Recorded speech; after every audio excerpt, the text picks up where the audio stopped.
Alright, back here on the Pandora emulator, we maxed out our current 128 gig storage device. So here we are again doing what we did in video 1, where I need to back it up to the computer so that we can tag in a larger storage device. Here we go. Alright, so 2 days wasted here actually turned into 3 days wasted, and it looks like we are finally clear for takeoff, Captain. We've got some gigabyte storage to work with here. So I'm going to plug in our Pandora stick, our naughty stick again, and we are going to do one seriously dirty download. Oh yeah, it looks like we're good. So I tested out the games after we got our new SD card in there. I personally, now this is just me, but I'm going on my results. I recommend buying yourself the Samsung, okay? The other ones didn't work for me, man, and I never ever tested their speeds, but I can tell you what it was like when they were doing their initial download. And this Samsung did 132 gig download in under an hour. Those other two took 5 and 6 hours, man. So, going by the success and the results that I've had right now, and we are looking, like, look at this speed here too on Pandora right now. That's unreal. So yeah, I did cheap out a little bit on the other two, but one was supposed to be like a clone of the SanDisk, and it still costed me 50 bucks. But I never did do those tests on the SD cards that I saw when I was trying to troubleshoot some of the stuff. So there is one for Mac and there's one for PC, and it's a quick download of that program, and then you can test to see if your SD or if your USB is actually going to be successful. But so far, this Samsung, man, wow, lightning speed. Legit playing. We're off to the races. On this Android. All right, we're going around the world here with these SD cards, these micro SDs. So I have tried a whole bunch of different kinds, all in the name of science and a little bit of fun, I guess. Bought up whatever we could find on Marketplace and Garage sale cheap. And what I found is there are 2 that are reliable. The rest are not, and it pretty much comes down to quality and then read speeds. So I had a few people ask in the video comments, how big do you think that the cards can get? And I don't know, but I'm not sure that there's going to be a limitation on that. It's just going to come down to formatting the card correctly. The devices don't want to format FAT32 if they're bigger than 32 gigs. You got to tell the device, screw you, format this card in FAT32 just the way I told you to. And as long as you have a fast read speed, okay? So let's highlight that, read speed. I got a 1 and a 2 terabyte card here. They both kind of work, but a lot of games don't play, and what I found is that it comes down to their read speed. These are not very good quality cards. They're just cheap quality, and they're very, very slow. Like to do an upload or to transfer my main game files to one of these cards here took between 6 and 8 hours, okay? So when I did it with this Samsung here, for example, which is a high speed 256 gig card, it took less than an hour for the exact same one. So now that's gonna be on the right speed. But then immediately when I popped it into the console, even a couple games I had that were a little bit glitchy, like PSP games, there was a bit of a lag. They seemed to not be able to keep up with that Samsung card in there and that very high read speed. Those games play perfectly. So that is my conclusion, is that when you're buying a card, you want a high quality, good quality card with a very high read speed. Okay, you want it to be able to read really fast. That PSP processor and all those other PS2, PS3, and everything in the Nintendo, the Xbox side of things, they all need a really fast reading speed to play these games with no issues. So we're going up to this 512 gigabyte here card. It's a nice, good quality SanDisk. This card is supposed to have the highest read speed of all, and I've decided that 512 gigs is going to be more than enough for the game shuffling that I want to do. I don't think I'm even going to need a 1 terabyte unless I unlock some bigger games. Like if I unlock all the PS3 games somehow on here, okay, we're going to need some more space. But where we're sitting on this gwalsnth Pandora TT, 512 gigs is going to be just right, even for a greedy game hoarder like me. Alright, so another quick highlight here. Right now we're ripping, as you can see, 251 gigs on a computer that's 12 years old, was manufactured 13 years ago. So this is an original i5. Very old Mac, even though they say they still look like they're brand new. This fucking thing is 13 years old nearly. Anyways, a poor quality SD card, 1/10 the size of this, wanted to take about 6 hours to do the exact same job. Now a good quality card, 10 times the size of the poor quality card, is gonna rip in a fraction of the time. And like literally like about an hour here, I'm gonna do 250 gigs. So what we're trying to illustrate here is that extra 50 bucks you're gonna spend on a good Samsung or a good SanDisk SD card is worth it, man, and your time is worth money. Don't cheap out. You're gonna fail if you buy a shitty card.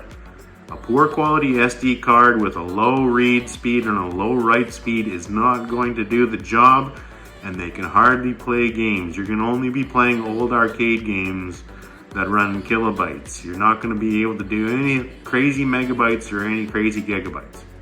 So again, high quality card rips and reads very, very, very quickly, and that's why it also works inside your emulator.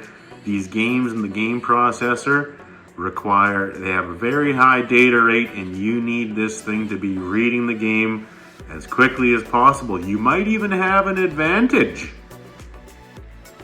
Alright, here's where it's at. All this online research, you find a little of this, you find a little of that. Most of it's hearsay, but in there sometimes a few of the guys know what they're actually talking about. So if there is like kind of a first step to figuring out your arcade emulator, you need to identify the processor and the operating system. Now all of these are going to be running on some form of Linux. Okay? Everybody knows Apple, everybody knows IBM or Windows or whatever they call themselves, whatever those guys identify as nowadays. But there's also always been Linux, which was the third operating system. And Linux is in pretty much every single electronic device out there that isn't a Mac or a PC is in fact a Linux. Okay? So it turns out what we have in these is pretty much an Android processor. So anytime you're dealing with Samsung or any kind of clone of a Samsung product or any of their side company subsidiaries, conglomerations, whatever you want to call it, you're going to have better results using their official products. There are compatibility things built into these, and I bought a top-of-the-line SanDisk with a great read speed just like this. It should have worked, and that SanDisk actually failed. So we're going to give this 512 a crack. A lot of guys have said they've actually made this one work good. No lag problems, no issues, loaded right up, so we're going to try it out. Things we found is you got to identify your processor. We've got the Android like Samsung. SanDisk, you're going to have spotted results just like using exFAT when you format these things. As discussed in my first video, you always want it on this particular unit to be in FAT32 or MS-DOS as it's known on the Mac. Samsung, we successfully made this 512 We are legit playing gigabyte Shenmue micro SD our working frickin' here. clone It's been a great success, and Legit. we will not exceed that game space. That's Something going to be glitchy enough going on with his for what face, we're but other doing. than that, This thing can't do thing many is of the playing spot PS3 on. games enough on that end. These were So, you know, cutting-edge cinematics when back our, in the day. our ceiling is pretty much the PlayStation 1, 2, and PSP. The Dreamcast works great, by the way. Wow, what a system Dreamcast was. Somehow that one missed me, man. I know there's a whole gang of guys right now loading these Dreamcast was cards up something else. Ahead with of its frickin' time. Dreamcast games. Man, they're 25 years old now. This is unreal. But I tell you what else is unreal. Once you pop Shenmue or Shenmue, whatever the heck that game is called, wow. Unreal. Well worth the wait. Now that we succeeded here, we've got our ideal storage. We've got that 512 gig card in there. I'm never going to exceed that much as far as the gaming that we do around here. And I tell you what, if we do, I'm not buying another larger card. I'm just going to cut the slot in the side of here. Somebody mentioned that in the comments, and what a brilliant idea that is. Just cut it open. Try not to get a bunch of metal shards all in here or whatever. Like, I don't know. You got to wrap it up and try not to use any kind of rotary. But I think if you just like carefully drilled a couple of holes, you'd be able to use a pair of tin snips or something like that, a heavy pair of shear scissors, and that's going to cut that casing right open for you so you can just pop your games in and out. And hopefully you don't have any issues with that drive coming loose from going in and out all the time, but I suppose that's why we're trying to put a very large card on here in the first place. So with that, it's a success. Case closed. We got to the bottom of Pandora's box. So here I am working on my favorites list again and then doing a little more downloading. And the way I'm doing it is when you can organize these things and put all of these things in your favorites list, kind of bring a little order to everything. And then everything new we're working on here is going to be at the very end of the list. So here we go into all the fresher stuff that's been downloaded. Look at all of these crazy games. Freaking PSP and Dreamcast out the yin yang. PlayStation out the yin yang. Look at all that. When you got all that storage, you can own every 64 game ever made, every Dreamcast. I don't know if you're going to get the whole Dreamcast library in there. If you get it in CHDs, you might be able to, but it's a little bit of a delicate process, guys, if you haven't figured that out. So after all of that here, we're going to go into our settings. Let's check out the game market to see how much storage we have available. Game market. And what's this thing gonna tell us here? Okay, that's all we need. We're loaded right up and we got 242 gigs available. Let's go. How big can Pandora go? I don't know. But we got all kinds of storage to work with. So now we're getting into some really big rips here. Got to do a little bit of patching for some of the hack games that we got here too. And it's pretty much all around been a success. Kind of wish we could have got that 2 gig card going, but this card will suffice. We'll never ever use the full amount of space in here. Like, it's just not going to happen on this emulator. And it's just not going to happen as per our gaming habits. So, we're set. It's the Samsung, guys. Your device is running a Samsung or a Android, pretty much software. So, it didn't like the SanDisk. It likes the Samsung just fine. That read speed is right up there. There's literally only a couple of games that don't play on here. Pretty much any God of War, it's just too much for this processor. It can't take it. Spider-Man 3 was glitchy. You know, there's 10 or 20 games in that whole library that just glitch out so far that I found. Otherwise, we've got like 500 PSP games on here. We got all the Dreamcast library that we desire. We've got all the PlayStation 1 library that we desire. It's set. All right, once you hack the planet, on one of these cloned Android Pandora boxes. Once you hack the planet, this is what you end up with. Pretty much every game you ever desired, you can get it all on there. You put a bigger stick in like we just did, a bigger SD card, and you're off to the races, man. Your limitations is your processor now and what games it'll play. This one here, we've got every retro game we've ever desired. And then as we're near the end of the list here, we're looking at kind of downloads that aren't categorized. And starting here is where our favorite list has all of our categorized games. So we'll skim through this quickly just so you can see what it's like once you've hacked the planet. All these games on here work great, man. Every single one of them. There's a classic right there. Yep. And I've got a couple hundred gigs of storage left to go on this. But you can see how, like, we're right in there, man. We're right in there. Classics.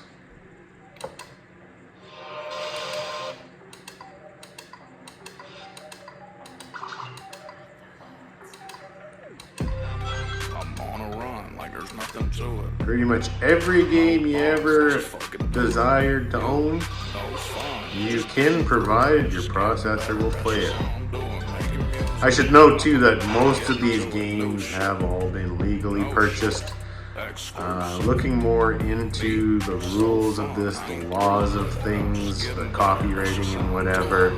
Pretty much once a system becomes obsolete and there's no longer any support for it, you are clear to go, but you may not make any money off of it. That's the rule. It's for personal use. If you go and put one of these in an arcade with a coin machine on there, you get pinched for that because now you're making money and you are not licensed to make money from those games. But as long as it's just for personal use, it is okay, provided that that system is obsolete and there's no longer support for it. As you can see, we're still scrolling here. Oh, into some Final Fantasy. What? What do you know about Final Fantasy? Would you look at that? Zelda? What do you know about Zelda? You know about Zelda?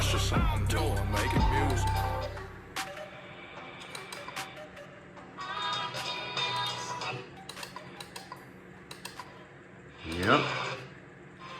Mega Man's loaded right up.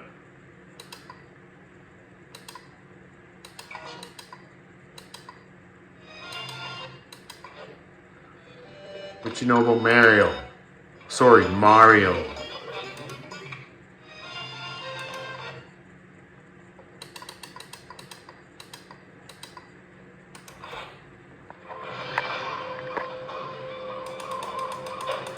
Parasite Eve's another classic. Here's the PS1 classics, and here is the newer version.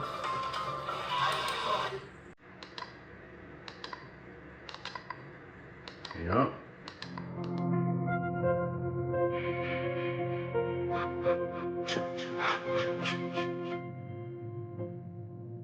Look at the wish.